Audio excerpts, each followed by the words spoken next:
So part third है ये हमारा, और पार्ट थर्ड के अंदर हम distribution of ocean and continent के बारे में पढ़ रहे थे। आई होप आपने वीडियो के पहले और दूसरे पार्ट देखे होंगे। चैप्टर 4 है क्लास 11 की एनसीईआरटी के according. EP family Telegram account है जो आपको हर चीज़ प्रोवाइड करवाती है, notes, related sentences, related chapter wise MCQ questions वगैरह वगैरह। So you can join with us on that. अगर आप ई पाठशाला टेलीग्राम के साथ साथ इंस्टाग्राम अकाउंट चलाते हैं तो आप वहाँ पे भी हमें ज्वाइन कर सकते हैं। सो दोस्तों, distribution of earthquake and volcano के बारे में अभी हम समझेंगे। मतलब क्योंकि हमें पता है कि जो कॉन्टिनेंट है या ओशन है, हमने पिछली वीडियो लेक्चर सीरीज में समझा था कि भाई वो ना क्या हो रही है, वो मूव हो रही है, कंटिन्यू एक प्लेस से दूसरे प्लेस से मूव होती जा रही है। इसीलिए हम ये देख सकते हैं कि जहाँ पे भी मूव होती है तो ऑफकोर्स धरती के नीचे कुछ ना कुछ तो बदलाव होते हैं ना, जिसकी वजह से एक प्लेट दूसरे प्लेट से मूव होती होगी। तो इसीलिए आप देखोगे you will notice in a line of dot in a centre part of Atlantic ocean almost parallel to the coastal line. मतलब अगर आप नोटिस करेंगे कि आप क्या कहते हैं अटलांटिक ओशन, अगर आप अटलांटिक ओशन के साइड पे देखें, ये अटलांटिक ओशन आर्कटिक ओशन है ये, और ये अटलांटिक ओशन है, ये आपका इंडियन ओशन है, ये आपका मिड आर्टिक रीजन है, ठीक है। तो ये अटलांटिक ओशन पूरा का पूरा है। तो अगर आप यहाँ से नोटिस करें तो आप देखेंगे कि जो क्या कहते हैं डॉट्स लाइन है, ये डॉट्स लाइन जितनी भी, तो आप नोटिस करेंगे कि देखिए यहीं पे ही ना ये सारा का सारा जो अर्थक्वेक का प्रॉब्लम होता है सबसे ज़्यादा, वो यहीं की प्लेसेस पे हमें देखने को मिलता है ना। और ये पूरा का पूरा आप देखेंगे तो इंडियन ओशन तक आते आते आते आते यहाँ सब तक का फैला हुआ है। और ये वो प्लेसेस है जहाँ पे सबसे ज़्यादा हमें भूकंप देखने को मिलते हैं। तो क्यों ऐसा प्लेस है ये कि सबसे ज़्यादा यहीं पे भूकंप आते हैं? उसका सबसे बड़ा रीज़न यही है कि कोस्टल लाइन पे सिचुएटेड है, और उसके बाद यहीं से ही आप ज्वालामुखी उद्गार होते हुए, ज्वालामुखी विस्फोट होते हुए देखेंगे। अब यहाँ पे अगर आप देखने की कोशिश करें, it bifurcate a little south of Indian subcontinent with one branch moving into the East Africa and other meeting the similar line from the Myanmar to the New Guinea। तो ईस्ट अफ्रीका की side में एक क्या कहते हैं branch आपको क्या कहते हैं पूरा अलग होता दिखाई देगा, और एक न्यू गुहानिया की साइड आपको अलग होता हुआ दिखाई देगा। तो इसमें नॉर्मल से यही है कि area of the concentration coincide with the Alpine Himalayan system and the rim of the Pacific Ocean। ये बताने की बस एनसीईआरटी आपको कोशिश कर रहा है कि कौन कौन से इलाके से वो जुड़ता है, कैसे मिलता है, कौन कौन सी प्लेटों में डिवाइड होता है। लेकिन अगर हम देखें the map of the volcanoes also show a similar pattern. Similar pattern एक तरीके से हमें दिखाई देता है पूरा का पूरा, और जहाँ जहाँ पे सिमिलर पैटर्न दिखाई देता है उसे हमने रिंग ऑफ द फायर बोला है। मतलब जहाँ पे ज्वालामुखी उद्गार होता है, जहाँ पे एक्टिव वॉल्केनो है, जहाँ कंटिन्यू वॉल्केनोज इरप्शंस होते रहते हैं, ऐसे पूरे के पूरे इलाके को हमने रिंग ऑफ फायर बोला है ना, रिंग ऑफ फायर। तो ये एक इंपॉर्टेंट चीज़ है जो आपने समझनी है। दूसरा सी फ्लोर स्प्रेडिंग, जिसे हम सागरीय अर्ध स्थल का वितरण बोलते हैं। ये है क्या? ये वो है कि सी फ्लोर का मतलब होता है कि एक तो होता है कि हमने लैंड मास देखा, लैंड मास के अंदर हमने देखा कि लैंड मास भी बदलते रहते हैं, लेकिन लैंड मास के साथ साथ क्या आपको पता है कि जमीन के अंदर भी सागरों के अंदर भी, सी के अंदर भी चेंजेस होते हैं, परिवर्तन होते हैं, लेकिन हमें पता नहीं चलते हैं। ज्वालामुखी विस्फोट पानी के अंदर भी हो रहा है, लेकिन हमें पता नहीं चलता है। लेकिन ऑफकोर्स साइंटिस्ट जिस पे काम कर रहे हैं वो बताते हैं कि सी फ्लोरल स्प्रेडिंग हो रहा है, सी भी स्प्रेड हो रहा है। उन्हें कैसे पता चला? उन्हें पराचुंबकीय अध्ययन से पता चला। पराचुंबकीय अध्ययन क्या है? जिसे हम पैलियोमैग्नेटिक स्टडी बोलते हैं, ठीक है। क्या बोलते हैं? पैलियोमैग्नेटिक स्टडी। ये पूरी तरीके से बताता है कि जब मैग्मा सी ओशन से निकलता है, और जब वो लावा गिरता है, यहाँ पे गिरता है, तो जो इसकी एजेस है ना, जो इन मैग्मा की या जब पत्थर या ठोस बन जाते हैं, तो इनकी जो एजेस है वो लगभग एक समान होती है। तो इनके अध्ययन से हमें समझ में आता है कि सी फ्लोर या ओशन फ्लोर जो है वो इनकी स्टडी से पता चलता है कि ये फैक्ट बताते हैं कि ऑफकोर्स धरती जो है वो ओशनिक रेंज के अंदर भी बढ़ रही है, बदल रही है कंटिन्यू। अब इसे आप कुछ भी समझ सकते हैं, इसे कॉन्टिनेंटल ड्रिफ्ट थ्योरी समझ लीजिए या मिड ओशनिक रेंज समझ लीजिए, और इसके अंदर हम कह सकते हैं कि ओशनिक रेंज जो है वो बदल रही है। तो क्या क्या बताती है चीज़ें हमें? It realized that all the mid-oceanic range volcano eruption are common and they bring huge amount of lava to the surface in this area। Normal सा है। मिड ओशनिक रेंज भी यही है कि ऑफ कोर्स वो धरती से मैग्मा निकल रहा है, यहाँ आके गिर रहा है तो लावा बन जा रहा है, और लावा बनने के बाद फिर आप देखेंगे इससे जो कॉन्टिनेंट हो रहा है वो ड्रिफ्ट भी हो रहा है ना, वो ड्रिफ्ट भी हो रहा है। तो rocks closer to the mid oceanic range rigid have a normal polarity and they are the youngest, यानी कि आपको बताते हैं कि जो नया लावा निकला है वो यंग होगा, जो पुराना लावा है दूर जा रहा है तो पुराना होगा। इससे वो स्टडी कर लेते हैं, है ना। तो ये न्यूअर रॉक है, ऑफ कोर्स ये ओशनिक क्रस्ट के ऊपर 200 मिलियन ईयर्स अगो पहले आई होगी, और भी अभी भी आ रही है, तो वो आती ही रहती है ना। तो ये वो चीज़ है। अच्छा, तो continue eruption of the oceanic crack lead to the breakage of oceanic crust and new lava fall into it, this sea floor thus expand. मतलब कंटिन्यू इरप्शन हो रहा है पानी के अंदर, लावा का उद्गार हो रहा है, तो आप देखेंगे कि मिड ओशनिक रेंज बनते हैं, और उसकी वजह से क्या होता है कि जो लावा धरती के ऊपर ओशनिक फ्लोर पे आके गिरता है, फिर वो क्या कहते हैं ओशनिक क्रस्ट फैलता चला जाता है, और महासागरीय परतें टूटती चली जाती है, और नया लावा फिर धरती पे गिरता है फिर। तो एक कंटिन्यू यही प्रोसेस चलता रहता है, कंटिन्यू यही प्रोसेस चल रहा है, और इसको ही हमने सी ओशनिक स्प्रेडिंग कहा है। अब प्लेट टेक्टोनिक के बारे में आगे पढ़ते हैं। प्लेट विवर्तनिकी बोलते हैं इसे, प्लेट विवर्तनिकी। बहुत बड़े साइंटिस्ट जिनका नाम है मैकेंजे, पार्क और मॉर्गन। दोस्तों पार्कर एंड मॉर्गन, इन तीन साइंटिस्ट ने क्या कहते हैं इंडिपेंडेंटली आइडियाज निकाले और बहुत कुछ बताने की कोशिश करी, क्योंकि जैसे क्या कहते हैं अल्फ्रेड विग्नर बताते हैं कि कॉन्टिनेंटल ड्रिफ्ट थ्योरी की वजह से ये कंटिन्यू प्लेट जो है मूविंग होती जा रही है। इन्होंने इसके ऊपर और ज़्यादा स्टडी करा। इन्होंने बताया कि टेक्टोनिक प्लेट को लिथोस्फेरिक प्लेट, यानी कि लिथोस्फेरिक प्लेट भी कहा जाता है टेक्टोनिक प्लेटों को। और दोस्तों ये मैसिव इनरेगुलर शेप्ड है, ये बहुत ही बड़ा एक ऐसा प्लेट है जो इनरेगुलर है, सभी एक समान नहीं है। एक समान ना होने की वजह से ये पूरी तरीके से कॉन्टिनेंट है, और ऑफ कोर्स ओशनिक रेंज में भी है ये। मतलब ऐसा नहीं कह सकता मैं कि भाई सिर्फ और सिर्फ जो ये वाला प्लेस है इतना सा इतना सिर्फ यही ज़मीन है, नहीं, यहाँ तक भी हैं चीज़ें, और यहाँ भी पानी के अंदर चीज़ें हैं तो बदल रही है। तो ये पूरी प्लेटें हैं, उनका मानना है प्लेटें हैं पूरी की पूरी, और 7 मेजर प्लेटें हैं और कुछ माइनर प्लेटें हैं। तो मेजर प्लेटें और माइनर प्लेटों को आपको पढ़ना होता है। तो यहाँ पे 7 मेजर प्लेटें बता रखी है। अंटार्कटिक प्लेट, उत्तरी अमेरिका प्लेट, दक्षिणी अमेरिका प्लेट, प्रशांत महासागरीय plate, Indo Australian New Zealand plate, African plate, Eurasian plate. तो ये प्लेटों के अंदर कौन कौन सी कंट्री है आप पढ़ लीजिएगा, एनसीईआरटी में मेंशन है। उसके बाद कुछ और हैं जैसे कोकस, उसके बाद Nazca plate, Armenian plate, Philippine plate, Caroline plate, Fiji plate, और भी प्लेटें हैं। ये प्लेटें बताती है कि इन कंट्री के अंदर क्या क्या है। और ऑफ कोर्स ये आपकी बैड लक होगी कि आपको इनके अंदर ही कंट्रियां पूछ ली जाए, मेंशन करने के लिए बोल दिया जाए कि बताइए कोकस प्लेट कहाँ से कहाँ तक है।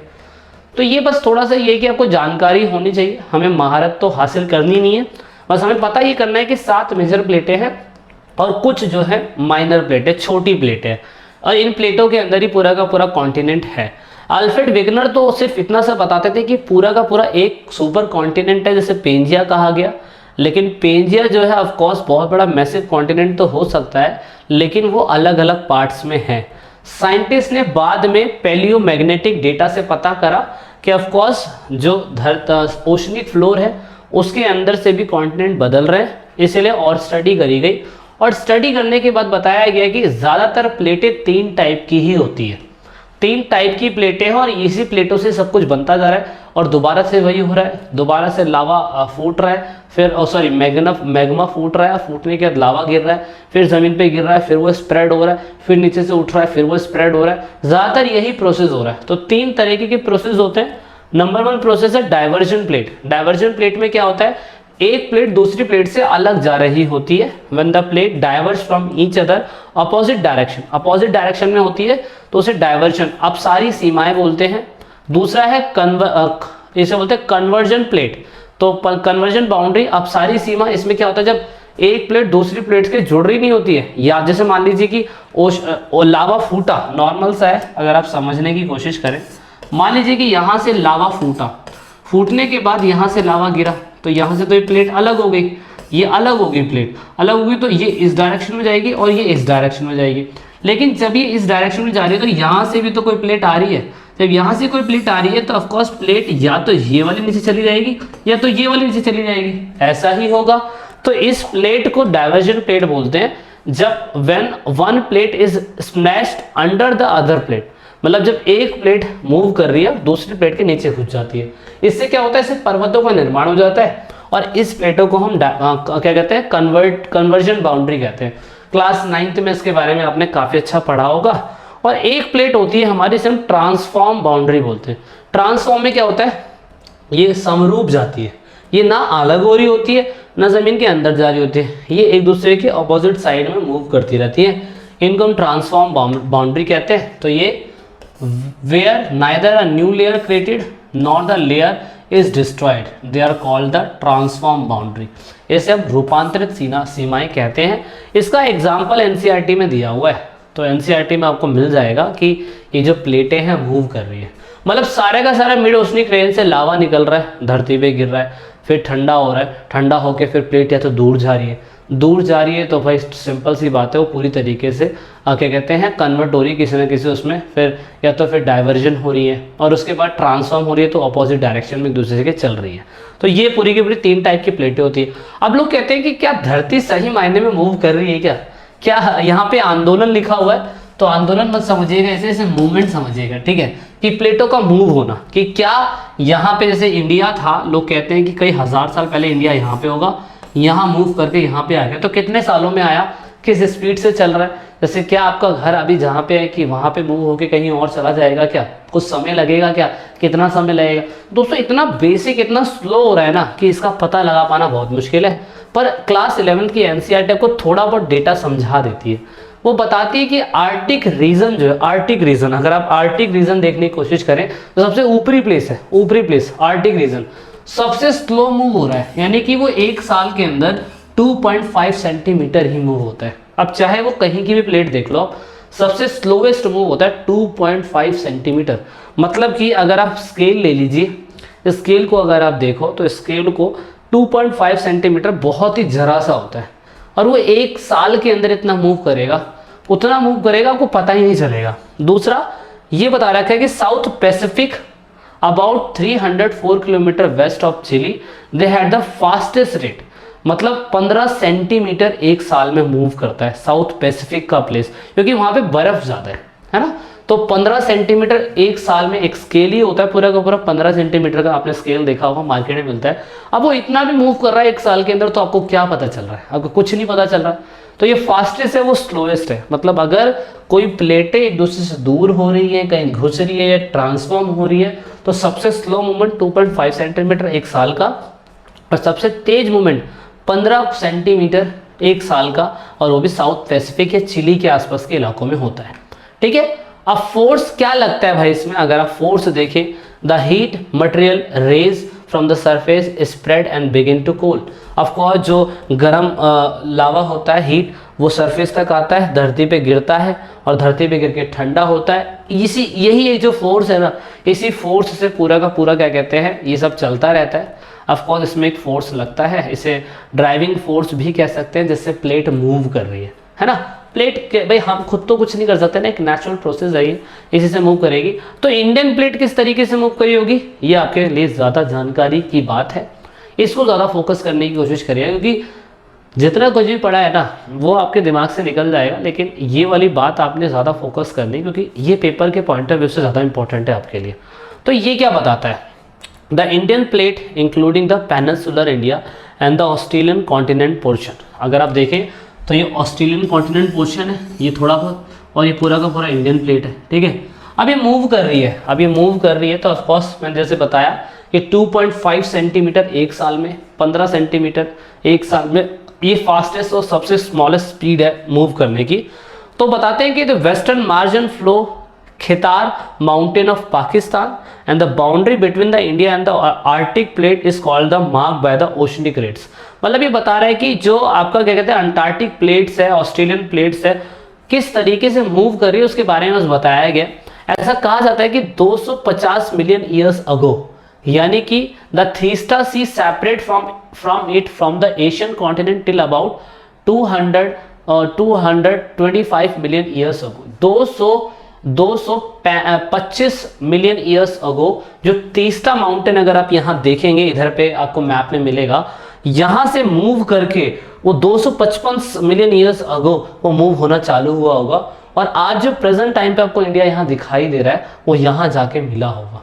अभी इतना पुराना प्रोसेस है, इतना तो हमें, आपको पता है कि याद भी नहीं रहता है, लेकिन ऑफ कोर्स मैं कह सकता हूँ कि इंडिया जो है वो स्टार्टेड हुआ होगा 200 मिलियन ईयर्स अगो, पेंजिया से ब्रोक होके निकला होगा, फिर उसके बाद एशिया से 40 से 50 मिलियन ईयर्स अगो वो हिमालय से टकराया होगा।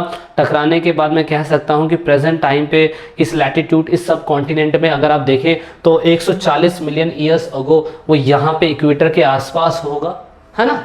तो ये एक अंदाज़ा है जो साइंटिस्ट आपको बता रहे हैं। और उसके बाद ये हिमालय जो आज आप देख रहे हैं वो, क्योंकि कन्वर्जन प्लेट है ना, प्लेट जब जुड़ी तो या तो उधर की प्लेट, ऊपर की प्लेट जो होगी वो इनके नीचे घुस गई होगी, इसलिए हिमालय बन गए होंगे, है ना। तो ये एक अंदाज़ा आपको बता रहा है। और साइंटिस्ट अभी भी बताते हैं कि प्लेटें हैं जो आज भी मूव हो रही है, हिमालय जो है उसकी हाइट अभी भी बढ़ रही होगी। तो कहते हैं कि लॉर्ड माउंट एवरेस्ट की हाइट जो है 8,848 सेंटीमीटर है अगर इतनी। तो ऑफकोर्स आप देखेंगे कि क्या ये कुछ सालों के बाद, मतलब कुछ 40 या 100 सालों के बाद, क्या इसकी हाइट में थोड़ा बहुत परिवर्तन आएगा? अगर आएगा तो आप भी यही हैं, हम भी यही हैं, पता चल जाएगा, है ना। तो ये थोड़ा सा आपको लॉजिकली क्लास 11 की जो ज्योग्राफी है वो आपको ये समझा रही है। And this is it in this chapter, and I hope that आपने ईपी फैमिली चैनल जो है टेलीग्राम अकाउंट उसे सब्सक्राइब कर रखा होगा। ई पाठशाला का चैनल ज़रूर जुड़े रहिएगा, आपको ऐसे मस्त कंटेंट मिलते रहेंगे। ईपी फैमिली आपको नोट्स प्रोवाइड करवाती है, you can join with this. और बाकी एंड तक देखने के लिए आप सभी का बहुत बहुत धन्यवाद। लाइक शेयर सब्सक्राइब करना मत भूलिएगा। This is it in this video. जय हिंद, जय भारत, वंदे मातरम।